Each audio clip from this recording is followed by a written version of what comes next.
अनंत हरिकथाय अनंता विष्णु पर्व में 12वां अध्याय जीवन निर्वंता।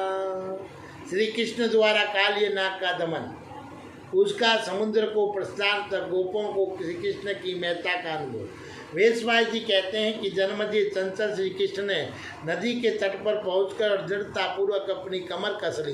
फिर प्रसन्नतापूर्वक वे कदम की शाखा पर चढ़ गए और मेघ के समान श्याम शरीर वाले कमल ने श्री कृष्ण के कदम की शाखा से लटकर और कालिय देह के बीच में कूदते समय बड़े जोर का शब्द किया और श्री कृष्ण के वहाँ से कूदने से यमुना के उस कुंड में हलचल पैदा हो गई और बड़े वेग से जल उछल कर तट भूमि सहित चीख उठा और ऐसा जान पड़ा कि भूमि सहित चीख उठा। ऐसा जान पड़ा मानो वह जल से भरा हुआ मेघ फट पड़ा हो।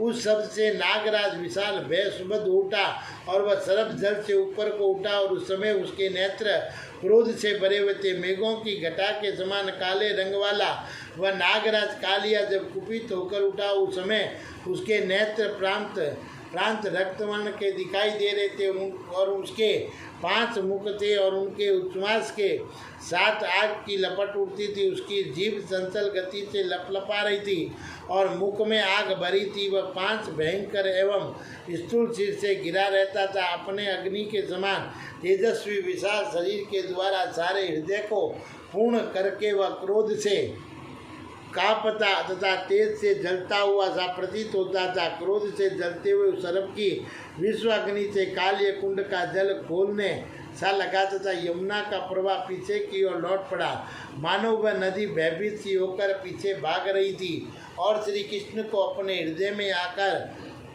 आकर बालकों के समान खेलते देख और कालिय नाग के क्रोधाग्निपूर्ण मुखों से उच्छ्वास का वायु प्रकट हुए। उस नागराज के मुख से धूम्र सहित आग की लपटें निकलने लगी। अपनी क्रोधाग्नि प्रकट करते हुए उस प्रलय कर जैसे सपने उस कुंड के आसपास उगे हुए तीरवर्ती वृक्षों को क्षण भर में जलाकर भस्म कर दिया। उसके स्त्री पुत्र सेवक तथा अन्य बड़े बड़े नाग एवं नागराज जो अनंत बलशाली थे, अपने मुखों से विष जनित और धूम मिश्रित भयंकर आग उगलते हुए उन पर टूट पड़े। और उस सभी सर्पों ने श्री कृष्ण को अपने शरीरों के बंधन में बांध लिया और उनके हाथ पैर एवं सारे अंग निषेध हो गए। वे पर्वत की भांति अविचल भाव से बड़े खड़े रह गए। उन समस्त नागराजों ने विष के प्रवाह से मिश्रित जल के द्वारा मलिन हुए अपने तीखे दांतों से श्री कृष्ण को डसना आरंभ किया, परंतु शक्तिशाली कृष्ण मर न सके। इसी बीच में समस्त बाल भयभीत और रोते हुए ब्रज में गए और अश्वंत गंध वाणी में इस प्रकार बोले कि गोपों ने कहा, हे श्री कृष्ण, काल ये देह में डूबकर मूर्छित हो गए और नागराज इन्हें खाए जाता है और अतः जल्दी आओ, देर न करो। दल बल सहित नंद गोप से कोई शीघ्र जाकर कह दो कि तुम्हारे कृष्ण को सर्प मान कुंड में खींचे लिए जाता है। तो वह ब्रज वज्रपात के समान दारुण वचन सुनकर नंद गोप शोक से व्याकुल और लड़खड़ाते हुए उस विशाल हृदय के पास जा पहुँचे और उनके साथ व्रज के बहुत से बालक व्रज और युवतियाँ भी थी और रोहिणी के युवक पुत्र सनकृष्ण भी आ पहुँचे थे। ये सब के सब नागराज की जलस्य क्रीड़ा भूमि के पास आए। नंद आदि के सभी गोप नेत्रों से आंसू बहाते और हाहाकार करते हुए कालिय देह के तट पर खड़े हो गए। वे अपनी विवस्था पर लज्जित थे और श्री कृष्ण का साथ देख सुनकर हास्य में पड़े थे और उनके जीवन की आशंका से बारंबार शोकाव्रत हो जाते थे। कोई आए बेटा आए कहकर रोर देते और दूसरे आए धिकार है हम सब के जीवन को ऐसा कहते हुए चिंता मग्न हो जाते थे।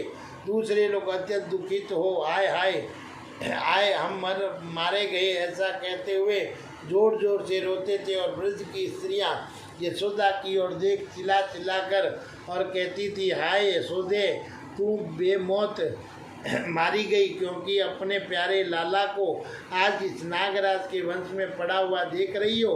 हाय वे सर्प के शरीर से आबंध हो मृतक की भांति घसीटा जा रहा है। यशोदे, निश्चय ही तुम्हारा हृदय लोहे का बना हुआ दिखाई देता है। अरे पुत्र को इस दशा में देखकर तुम्हारी छाती फट क्यों नहीं जाती? हाय, हम देखते हैं कि नंद बाबा अत्यंत दुखी हो काल ये देख के निकट लाला कन्हैया के मुख पर अपनी दृष्टि जमाए अच्छे से खड़े हैं। हम सब की सब यशोदाओं के पीछे पीछे सर्पों के निवास स्थान इस हृदय में प्रवेश कर जाएगी, किंतु दामोदर श्री कृष्ण को साथ लिए बिना ब्रज को नहीं लौटेंगी।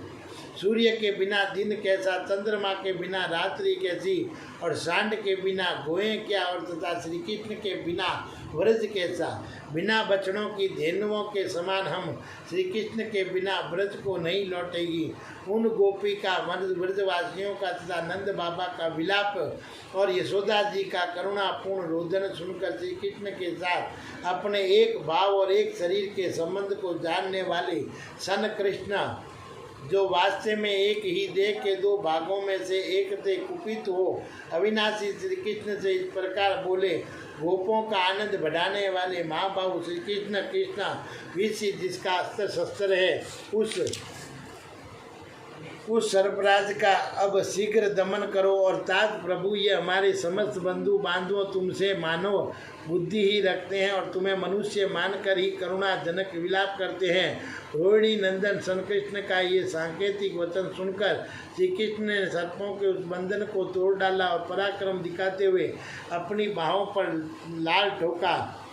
ताल ठोका और तत्पश्चात जल के ऊपर उठे हुए उस सर्प के भारी शरीर को अपने दोनों पैरों से दबाकर श्री कृष्ण ने अपनी हाथ से ही उसके मस्तक की झुकाकर पकड़ लिया।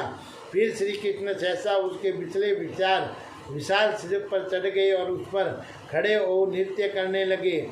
उस समय उनकी भुजाओं में सुंदर बाजूबंद शोभा पा रहे थे। श्री कृष्ण के द्वारा मस्तक के कुंचल दिए जाने पर उस सर्प का दिमाग ठंडा हो गया और उसके मस्तिष्क की गर्मी शांति हो गई। वह अपने मुखों से खून उगलता हुआ कातर भाव से बोला, सुमुख श्री कृष्ण, मैंने अज्ञानवश आपके सामने इस क्रोध का प्रदर्शन किया। आपने मेरा दमन कर दिया, मेरा सारा विष नष्ट हो गया। अब मैं आपके अधीन हूँ, अतः आज्ञा दीजिए मैं सदा ही अपने पुत्र और बांधुओं सहित आपकी क्या सेवा करूं अथवा जिसके अधीन हो जाऊं। मुझे जीवन दान दीजिए। उस सर्प को अपने पांचों मस्तकों से प्रणत हुआ देखा।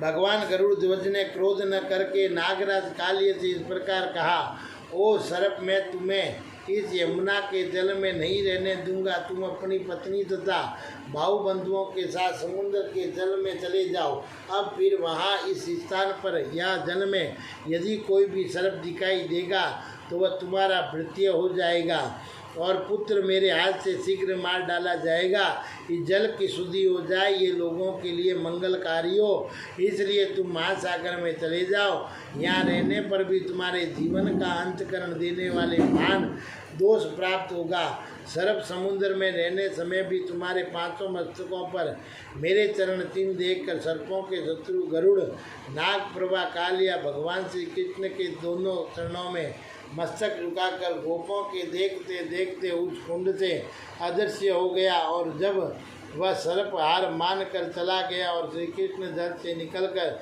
किनारे खड़े हो गए, तब सब लोग गोप आश्चर्यचकित तो उसकी स्तुति और परिक्रमा करने लगे।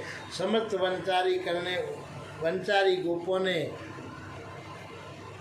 ने अत्यंत प्रसन्न होकर नंद गोप से कहा कि गोपराज, आप धन्य हैं। आप पर भगवान की बड़ी भारी कृपा है जिससे आपको ऐसा पुत्र मिला है। निष्पाप नंदन, आज से सभी आपदाओं के समय गो और गोष्ठ ब्रज के लिए ये विशाल लोचन भगवान श्री कृष्ण ही शरणदाता और स्वामी है। मुनियों से सेवित समस्त यमुना का जल अब सबके लिए सुखद एवं मंगलमय हो गया। अब हमारी गोएं सदा इसके तट पर चलती फिरती रहेगी और हम वन में रहने वाले गंवार ग्वारिया ये बात स्पष्ट ही सत्य दिखाई देती है, क्योंकि ऐसे मान आत्मा श्री कृष्ण राख में छिपी हुई आग की तरह ब्रज में विद्यमान है, परंतु हम उनके महत्व को समझते ही नहीं है। इस प्रकार वे विस्मित हुए समस्त गोपगण अविनाशी भगवान श्री कृष्ण की स्तुति करते हुए गोष्ठ में चले गए, मानो देवता क्षेत्रत वन में गए हो।